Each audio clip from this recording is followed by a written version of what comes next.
Hello everyone, आप सभी को हैप्पी करवा चौथ। कैसे हो आप सब? आई होप सब अच्छे होंगे। तो वीडियो में लास्ट तक बने रहिएगा हमारे साथ और देखिए हमारे यहाँ कैसे सेलिब्रेट हुआ करवा चौथ। और इस बार की तैयारियाँ इसमें मैं काम कर रही हूँ मीशो में। मैंने वहीं से मोस्टली शॉपिंग की थी, कुछ कुछ चीज़ें ही मैं मार्केट से लाई थी। और आप लोग बताइएगा कि हमारी साड़ी कैसी है। और बाकी सारे सामान भी मैंने मीशो से ही ऑर्डर किए थे और सच में ये बहुत ही अच्छे हैं। तो बने रहिएगा लास्ट तक ब्लॉग में। ब्लॉग अच्छा लगा तो प्लीज़ लाइक करिएगा, सब्सक्राइब कीजिएगा, खूब सारा शेयर कीजिएगा। Thanks for watching. तो लास्ट तक ही देखिएगा। देखिए रात के बज गए थे 2, बहुत सारे ऑर्डर आ गए थे तो मैं उन्हें बुक करने लग गई थी, इसलिए मेहंदी लगाने में हो गया था लेट। मैंने 11 o'clock स्टार्ट किया था और 1 मेहंदी लग चुकी थी। तो अभी मैंने सोचा मैं कुछ खा लेती हूँ दूसरे हाथ में लगाने से पहले। तो मैंने बनाया था कॉर्नफ्लेक्स, बस एक एप्पल और कॉर्नफ्लेक्स। मैंने सोचा मैं खा लेती हूँ तो यही हमारी सर्गी हो जाएगी। और रात के बज चुके हैं 2, बस मैं जा रही हूँ खाने, फिर अपने दूसरे हाथ में लगाऊंगी मेहंदी। मैं बस थोड़ा सा डालूँ। आप चाहे बना भी डालें, क्योंकि सच में बहुत ही हेल्दी ब्रेकफास्ट है और बहुत ही जल्दी बन जाता है। बस मुझे ठंडा पसंद है, गर्म नहीं पसंद है। मुझे ठंडी पसंद है, इसलिए मैं हल्का सा ही पहले गर्म मिल्क मिलाऊंगी थाली, ताकि ये जो शुगर है इसमें मेल्ट हो जाए। उसके बाद मैं इसमें डालूंगी ठंडा ठंडा मिल्क और सच में बहुत ही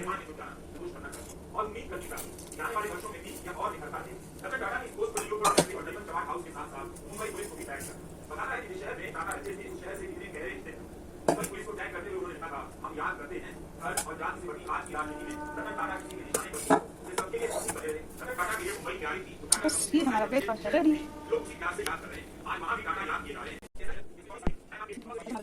और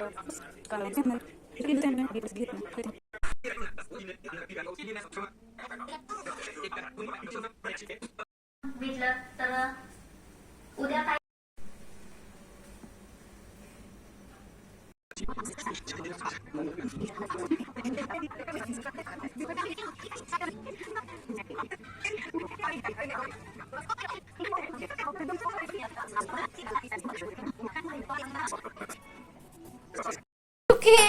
क्या है? वेटिंग नहीं होती ऐसे वेट बनाते हैं, ऐसे बनाते हैं। मैं कर लूंगी, कोई नहीं। आप करो जाके जो कुछ करना हो आपको। वो दे दो मोम अगरबत्ती तो दे दी तुमने। मैंने वो बोला था बाती, तो वो एक कॉटन दो ना।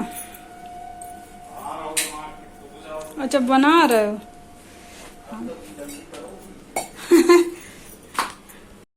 देखो तो सच्ची में लग रहा है ना। अच्छा लग रहा है, ऐसे ही रखना।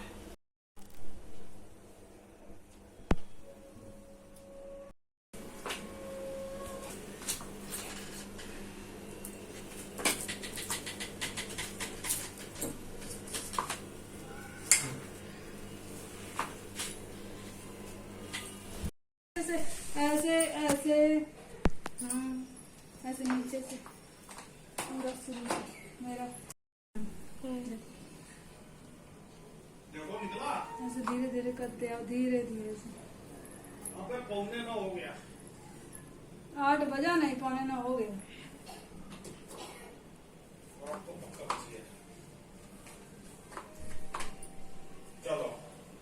वो उठा के लाओ। ये अपना काम भी भला सुबह से शाम तक मैं मेहनत करती हूँ तुम्हारे लिए। ये देखो अच्छी। अब वो बांधना है, वो बोलो नहीं घूमिए एक बार। यहाँ अच्छी यहाँ करो, ये वाला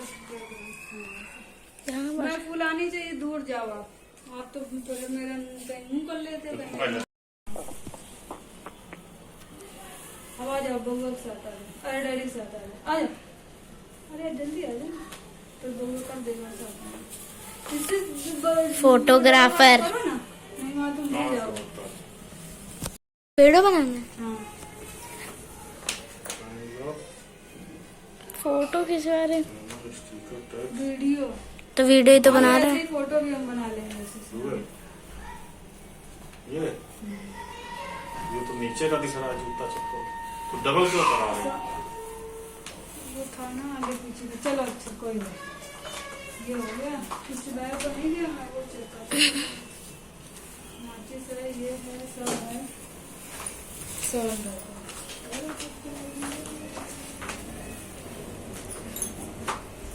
दो ही पीस में थे तभी ये।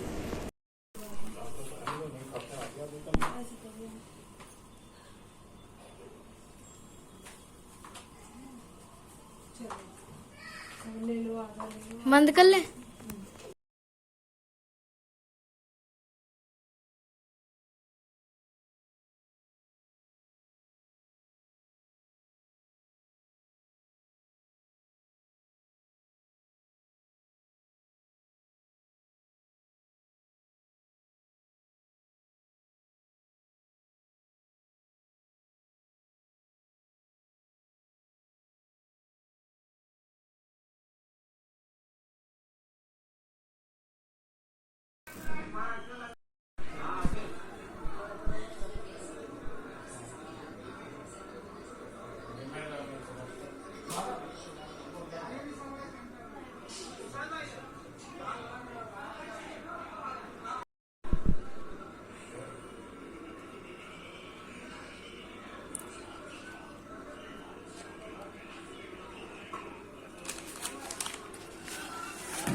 कि वे नीतियों की ज्यादा आलोचना करती हैं, व्यक्ति का जिक्र कम करती ने समाजवादी पार्टी के साथ मिलकर चुनाव लड़ा, तब बसपा को लोकसभा की 10 सीटें मिली। 2024 के लोकसभा चुनाव में बीएसपी अकेले लड़ रही थी, एक भी सीट नहीं मिली। 2022 के विधानसभा चुनाव में बसपा को केवल एक सीट आई। अगर बसपा को फिर से यूपी की सत्ता में लौटना है तो उसे अभी लंबी दूरी तय करनी होगी, क्योंकि 2014 के बाद के चुनाव से उसका वोट लगातार गिरता जा रहा है। पहले के कई विश्लेषणों में यह भी दावा किया जा रहा है कि बसपा के कोर वोट बैंक का एक बड़ा हिस्सा बीजेपी की तरफ गया है। हालांकि मायावती ने पहले इन आरोपों का खंडन किया है। तो क्या यह माना जाए कि बसपा अब अपने कोर वोट बैंक को वापस लाने के लिए निकल पड़ी, लेकिन तब तो उसे बीजेपी को लेकर और आक्रामक होना चाहिए। उन्होंने मौजूदा भाजपा सरकार को केस मुकदमों के मामले में तो नहीं घेरा, लेकिन पहले की केंद्र की भाजपा सरकार का जिक्र जरूर किया। जबकि इससे पहले केंद्र की रही भाजपा सरकार ने सत्ता का दुरुपयोग करके मेरे ऊपर व मेरे माँ बाप, भाई बहन एवं अन्य रिश्ते नातों आदि के ऊपर भी अनेकों गलत एवं फर्जी केस दर्ज करा के हम सभी को जबरदस्ती इनकम टैक्स व सीबीआई आदि के जंजाल में फंसाकर हमारी छवि को धूमिल करने का हर संभव पूरा प्रयास किया है। इसके साथ साथ आगे चलकर इन सब मामलों में केंद्र की रही कांग्रेसी सरकार ने भी हमें न्याय देने के बजाय बल्कि काफी उलझा दिया था, और तब फिर हमें इन सब के विरुद्ध मान्य कोर्ट में भी जाना पड़ा है, जहां हमें न्याय मिला है। इस प्रकार से ये सब भी हमें काफी कुछ झेलना पड़ा है। मायावती का भाषण करीब 1 घंटे का था। अधिकार उन्होंने बार-बार 2007 में बीएसपी की अकेले दम की सरकार का वो निकल रहा है। अभी अभी मत करो कहते कुछ भी, सही हो जाएगा। और फिर से अपने समर्थकों से सरकार बनाने में जुट जाने का आह्वान किया। मायावती ने रैली में आए लोगों से धर्म की राजनीति को लेकर सतर्क रहने के लिए कहा। बस उनका भी नाम नहीं लिया कि कौन है जो उत्तर प्रदेश में इस तरह की राजनीति कर रहे हैं। इतना ही नहीं बल्कि देश में आम जनहित के मुद्दों पर आवाज उठाने की बजाय जो पिछले कुछ समय से यहाँ स्वार्थी व शरारती तत्व एक दूसरे के देवी देवता, खुदा व धर्म आदि को लेकर तथा इन पर आए दिन नए नए मुद्दों को तथा इन पर आए दिन नए नए मुद्दों को निकालकर देश में बवाल व हिंसा आदि पैदा करने की कोशिश में लगे रहते हैं और फिर इनकी आड़ में राजनीति करते हैं। ये भी देश हित में ठीक नहीं है, जबकि इन सब मामलों में सभी को भारतीय संविधान के मुताबिक चलना चाहिए, साथ ही सभी धर्मों का पूरा आदर सम्मान भी करना चाहिए। आपने सीजीआई पे कहा कि आप बिल्कुल भी किसी तरीके से हिंसा नहीं भड़काना चाहते, आप बुद्ध को मारने वाले तमाम लोग हैं, लेकिन सीजीआई ने कहा कि मैं कोई कार्रवाई नहीं चाहता, उन्होंने माफ कर दिया, पर समाज में जो इसका संदेश जाएगा, क्या आपको लगता है वो सही है? सीजीआई साहब ने बिल्कुल सही करा। आप एक बात बताइए, अगर कीचड़ में कोई सुअर लेटा हुआ है तो आप उसके पास जाकर उससे टकराएंगे कि उससे बच के निकल जाएंगे? आप ये बताएं। और आप इसको स्पेशली दिखा रहे वाली बात, कीचड़ में लेटे हुए सुअर से हमेशा बच के निकल जाता है, उससे लड़ाई नहीं की जाती, और उसकी औकात क्या है वो सीजीआई साहब से लड़ाई कर लेगा? आप ये बताएं। तो इसलिए आप इस बात को स्पेसिफिकली बोल दें कि हम कीचड़ में लेटे सुअरों के तमाम हरकतों के आदी हैं, हमें पता है कि ये लोग किस तरीके की हरकत करते हैं, बट हम लोग बावजूद उसके ऐसा नहीं है कि हम हिंसा नहीं कर सकते, कि हम में दम है, कि हमारे खून में कम उबाल है। सम्राट अशोक का इतिहास सुन लो, आज तक इतने किलिंग्स नहीं हुई है देश के अंदर, 1 लाख आदमियों का सर उतार दिए थे उन्होंने।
लेकिन देखो जवाब तो कहीं ना कहीं देगा, कोई ना कोई दे ही देगा।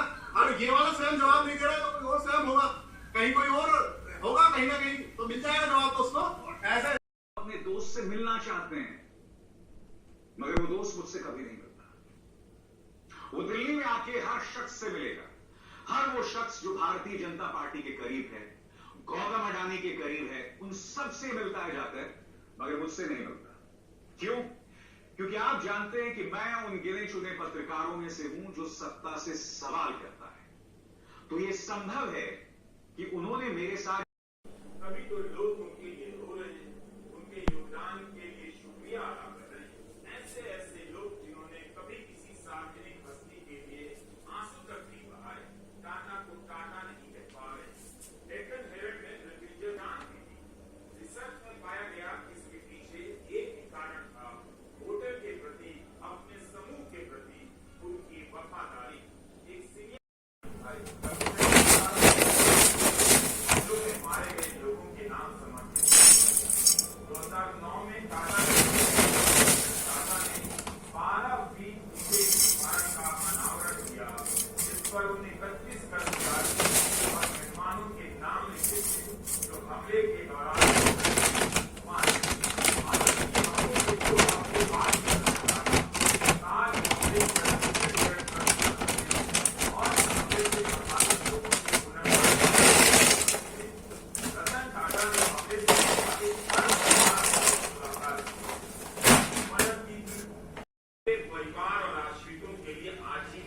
ये है कॉर्नफ्लेक्स और इसमें है बादाम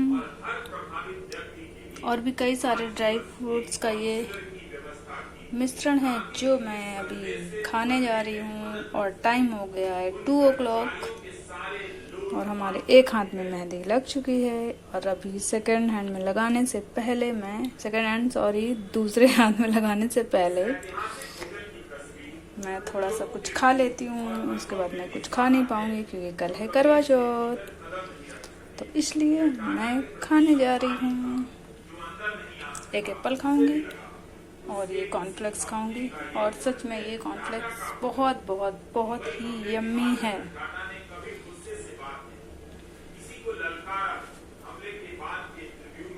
तो बस इसमें मैं डालूंगी थोड़ी सी शुगर,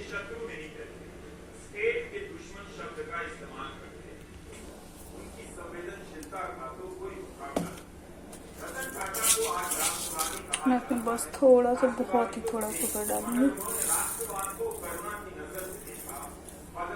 आप चाहें तो ना भी डालें, क्योंकि सच में बहुत ही हेल्दी ब्रेकफास्ट है और बहुत ही जल्दी बन जाता है। बस मुझे ठंडा पसंद है, गरम नहीं पसंद, और मुझे क्रंची पसंद है, इसलिए मैं हल्का सा ही पहले गरम मिल्क मिलाऊंगी थोड़ी, ताकि ये जो शुगर है इसमें मेल्ट हो जाए। उसके बाद मैं इसमें डालूंगी ठंडा ठंडा मिल्क, और सच में ये बहुत ही यम्मी है। और उम्मीद करनी चाहिए कि आने वाले वर्षों में भी यह और निखरता रहे। रतन टाटा के इस पोस्ट को लियोपोल्ड कैफे और नरीमन चमाट हाउस के साथ साथ मुंबई पुलिस को भी टैग किया। बताता है कि जिस शहर में टाटा रहते थे उस शहर से कितने गहरे रिश्ते थे। मुंबई पुलिस को टैग करते हुए उन्होंने लिखा था, हम याद करते हैं धर्म और जाति से बटी आज की राजनीति में रतन टाटा किसी के निशाने पर ये सबके लिए सुकून बने रहे। रतन टाटा के लिए मुंबई प्यारी थी, तो टाटा बस ये हमारा ब्रेकफास्ट है रेडी। लोग उसी प्यार से याद कर रहे हैं। आज वहाँ भी टाटा याद किए जा रहे हैं। ये ऐसा शहर जिसमें चौड़ी सड़कें, छायादार पेड़, ब्रेकफास्ट हमारा रेडी हो चुका है, यम्मी यम्मी। और बस उसके बाद हम लगाएंगे दूसरे हाथ में मेहंदी। तो चलिए मिलते हैं बाद में, अभी ये थोड़ी सी गीली है, तब तक मैं खा लेती हूँ। अभिनीत इस टीवी श्रृंखला का नाम पूरा करें, मैन वर्सेस डैश। डैश को भरना है। Yes sir. Complete the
computer skills को वहां आने वाला है फास्टेस्ट फिंगर फर्स्ट का प्रश्न। Ready contestants, fastest finger first का प्रश्न आपके स्क्रीन के ऊपर ये रहा।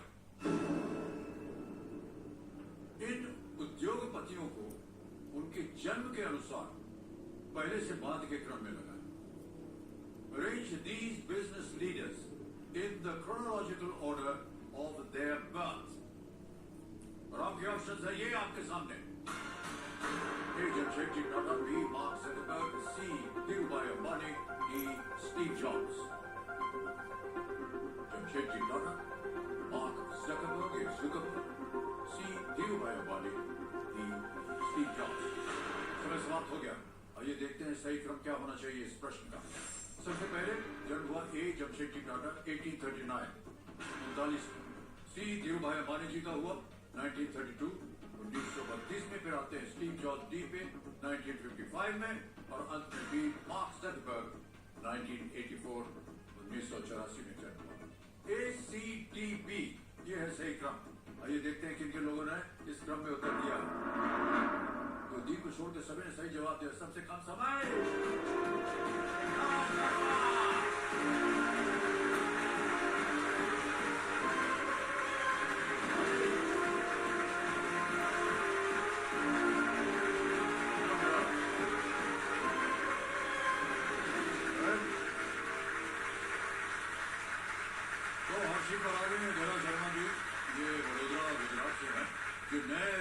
पुरस्कार आया है कंटेस्टेंट का, उनमें से ये पहली विजेता है जो फास्टेस्ट फिंगर फर्स्ट खेल करके आए, और आपको बहुत बहुत हम बधाई देते हैं धरा जी।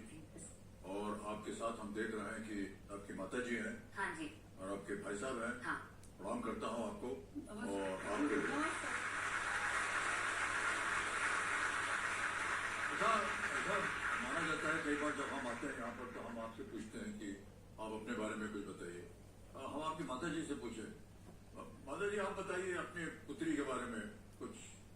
मुझे मेरी बेटी पे बहुत गर्व है, मतलब कि वो जहाँ जाती है ना मुझे धरा की मम्मी के नाम से बोलते हैं सब लोग। बहुत रिस्पेक्ट दिलाती है हर जगह ये। अभी ओएनजीसी में कुछ टाइम से इसकी जॉब लगी है, उसके बाद तो मुझे समाज में बहुत ज्यादा मुझे रिस्पेक्ट मिला, इज्जत मिली, बहुत इज्जत दिलवाती है हर जगह। तो आप परेशान लग रही है ऐसे बोलने में। तो अच्छी बात है ना। नहीं, बहुत खुशी की बात है ये तो मेरे लिए। तो आज भी आपके सामने बैठी हूँ, वो भी इसने इतना बड़ा मुझे मौका दिलवा, इतने गर्व की बात है मेरे लिए बहुत ज्यादा।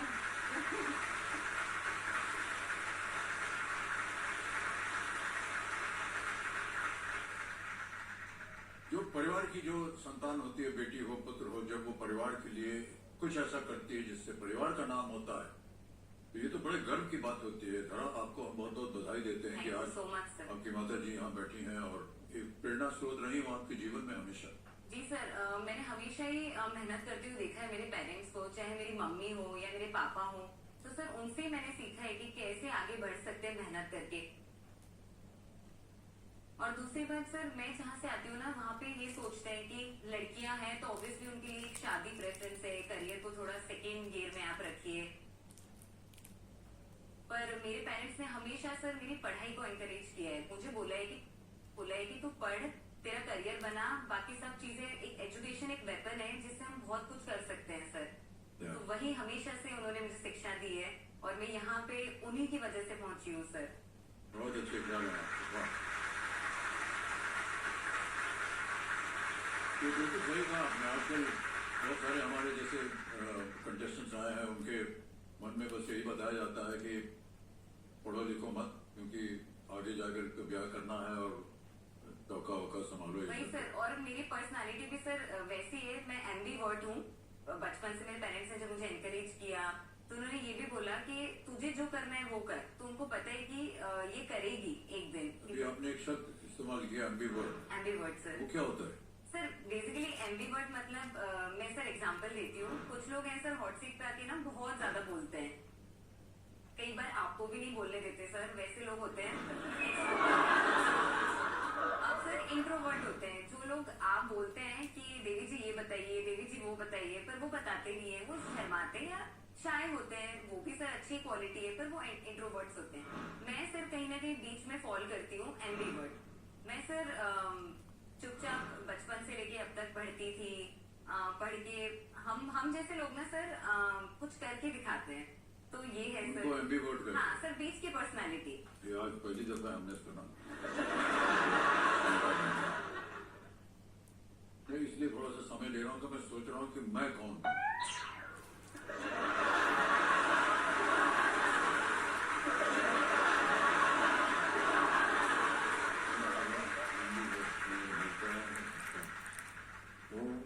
लेकिन फिर भी आएगा, ठीक है, समझ गए। तो देवी जी बहुत बहुत बधाई कि आप एम्बीवर्ट हैं।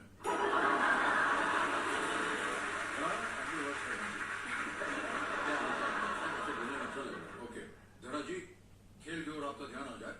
गेम के रूल्स तो आपको करना है, आपके साथ हैं।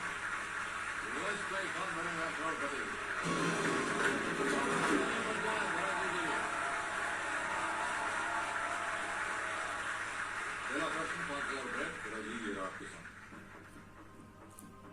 यदि कोई दुकानदार 500 रुपए की वस्तु पर 10% की छूट देता है, तो ग्राहक द्वारा चुकाई गई अंतिम कीमत क्या है? If a shopkeeper gives a 10% discount on a 500 rupee item, what is the final price paid by the customer? A. 490 rupees, B rupees 450, C rupees 475, what is it? D rupees 400? Sir please lock 450 B। B पता लगाया जाए। बिल्कुल सही जवाब हो गया है। 5,000 रुपए जीत लिया आपने।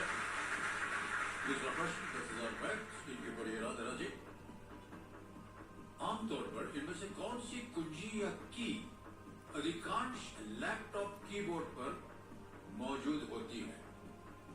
Generally, which of these keys is present on most laptop keyboards? A.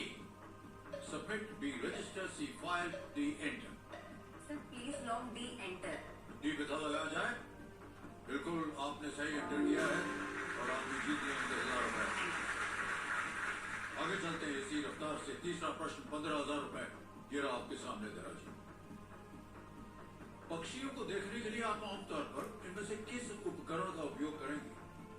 Which of these tools would you typically use during bird watching? Options: A. Binoculars. B. Pliers. C. Screwdriver. Or is it D. Microscope? Sir please lock A binoculars. Binoculars.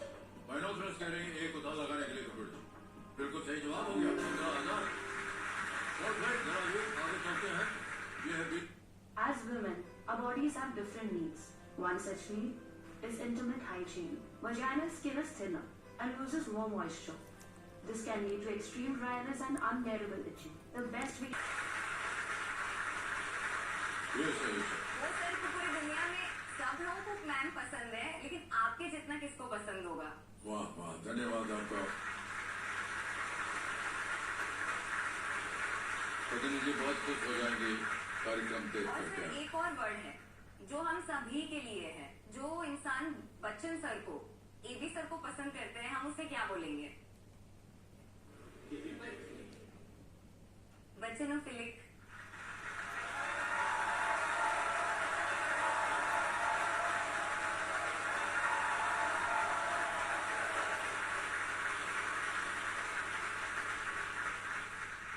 बहुत बहुत धन्यवाद आपका. Thank you sir. बहुत सारा ज्ञान मिल गया हमको आज. और जगह जगह मैं अभी शो ऑफ करूंगा जा करके लोगों से. तुमको मालूम है इसको शब्द का माने क्या होता है? हमको मालूम है. 20,000 रुपए आपके स्कीम के ऊपर ये रहा. इनमें से क्या एक भारतीय नदी के साथ साथ एक आश्रम का नाम भी है जहां महात्मा गांधी रहते थे? Which of these is the name of a river in India as well as an ashram where Mahatma Gandhi lived? A. Sevagram. B. Anandvan. C. Sabarmati. D. Phoenix. Sir please lock C Sabarmati. C. Sabarmati में ताल लगाने के लिए कह रहे हैं. बिल्कुल सही जवाब हो गया. 20,000 के. पांचवा प्रश्न आ गया. खेल का पहला पड़ाव 25,000 रुपए. ये रहा आपके सामने. गणेश आचार्य, रेमो डिसूजा और बॉस्को मार्टिस आमतौर पर किस व्यवसाय से जुड़े हुए हैं? Ganesh Acharya, Remo D'Souza and Bosco Martis are usually affiliated with which profession? A. Choreography. B. Singing. C. Stunts. D. Dance. Choreography, गायन, स्टंट या गीतकार? Sir please lock A choreography. Choreography. A. Choreography पे कह रहे हैं ताल लगाने के लिए. वाह, बिल्कुल सही जवाब.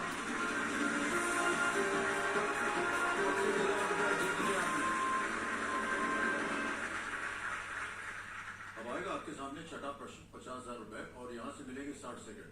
छठा प्रश्न 50,000 रुपए. ये रहा आपके सामने.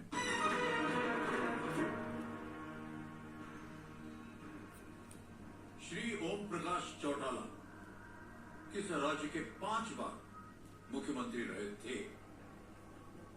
Shri Om Prakash Chautala was sworn in 5 times as the Chief Minister of which state? A. Himachal Pradesh. B. Karnataka. C. Tamil Nadu. D. Haryana. Sir मुझे डी हरियाणा लग रहा है. A. Sir please lock option D Haryana. मुझे collector बनना है, बस वो चीज मुझे यहाँ अंदर तक फील कर जाती है और उसके लिए मैं सब कुछ करूंगा.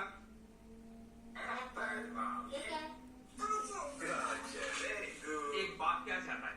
खुद नहीं पढ़ पाए, अपनी बच्ची तो कम से कम पढ़े, अच्छे लिखे, उस पद तक पहुंच. म्हटलं तर उद्या काय खायचं? कौन बनेगा करोड़पति में अगर मैं जीता तो मैं अपनी इस परिस्थिति को अच्छे से, मेरे आर्थिक हालात जो है वो सुधार सकता हूँ, मेरे परिवार को एक अच्छी जिंदगी दे सकता हूँ. इसका एकमात्र जरिया पढ़ाई है, उसके अलावा कुछ नहीं.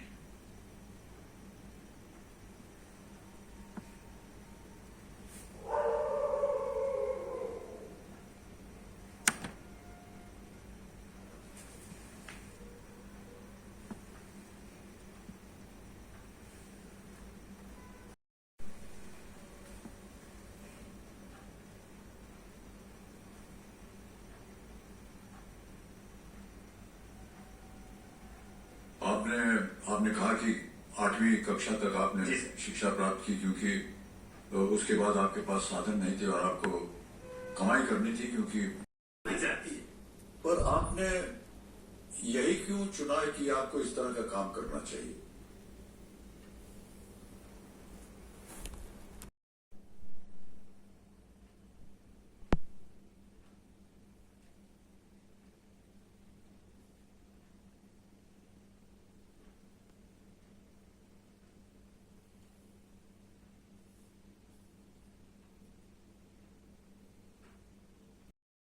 प्लीज होगा नहीं, लेकिन आप दोनों सास बहू जैसा, आदर्श सास बहू जैसा एक्टिंग करने की कोशिश करना। हम जानते हैं कि अंदर का जो ओरिजिनल सास बहू सब फट के बाहर आना चाहेगा, लेकिन मैडम हम अपने मन से नहीं बोल रहे हैं, तो मैडम सर का ऑर्डर रिपीट कर रहे हैं। इनको समझाइए, समझिए इनको, क्योंकि जो ओवर एक्टिंग का सुनामी आता है ना, वहां से फट के बाहर आते हैं। हमको मत समझाइए, इनको समझाइए। हमें कुछ मत कहिए, आप पहले अपनी गिरबान में झाँक के देखिए, फिर हमें कैसे हैं आप बहन जी? सब बढ़िया? देखिए बहन जी, अगर आप मुझे ये समझाना चाहती हैं कि मैं इस बारानी से समझौता कर लूं और उसे गाड़ी लेने दूं, तो मैं आपको ये कहना चाहती हूँ कि आप अपना टाइम वेस्ट कर रही हैं और मैं किसी समझौते के मूड में नहीं हूँ। मैं भी तो समझौते के मूड में नहीं हूँ। मुझे नहीं करना समझौता। कार तो मैं लेके रहूंगी, चाहे कोई कुछ भी बोले। बाल स्ट्रेट करवा लीजिए, मेरी तरह खूबसूरत दिखेंगी। देखिए बहन जी, आपकी बहू आपसे कितना प्यार करती है। आप इतनी बुजुर्ग हैं, बड़े तो हम हैं, आप बुजुर्ग हैं। सिर्फ ठीक है मतलब आप इतनी बुजुर्ग हैं, फिर भी देखो ये आपसे आपको बाल स्ट्रेट करवाने के लिए कह रही हैं। कितना प्यार करती, देखिए बताए। अरे मेरे नहीं, इनके, आपके दरोगा मैडम के। भूल गए आप? ब्यूटी पार्लर है इसका। जो भी हो, कार तो मैं लेके रहूंगी और मैं पीछे हटने वाली नहीं। पीछे हटने के लिए कौन कह रहा है? हम तो आगे बढ़ने के लिए कह रहे हैं। मतलब तुम एक कदम आगे बढ़ाओ, वो एक कदम आगे बढ़ाएंगे, दोनों एक दूसरे को अच्छे से समझो, समझ लो, समस्या हल हो जाएगी। बिल्कुल ठीक कह रही है हमारी सासू ने। क्या है ना कि थोड़ा आप इन्हें समझिए, थोड़ा ये आपको समझेगी, तभी ये समस्या का हल निकलेगा ना। ऐसी ये जो जनरेशन गैप का प्रॉब्लम चल रहा है ना, ये अभी इसके बाद जाएंगे वापस करने। वो क्या है ना, डॉक्टर को दिखाया था Pushpa ji, बनका annual health report. क्या वजन बढ़ रहा है ना, हाँ? उम्र भी हो रहा है आपका, तो क्या है ना, इस उम्र में ना 1000 तरीके का बीमारी लग जाता है। तो डॉक्टर ने कहा ये तेल मसाला, ये जितना भी चटपटा जो ये खाती है ना, हम इसे आपको वापस लौटा देंगे। तब तक आपकी अमानत हमारे पास रहेगी।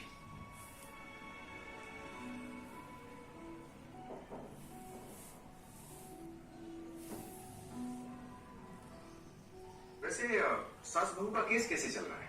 थाने का वीडियो आपको क्या है? वेटिंग नहीं होती आपसे, वेट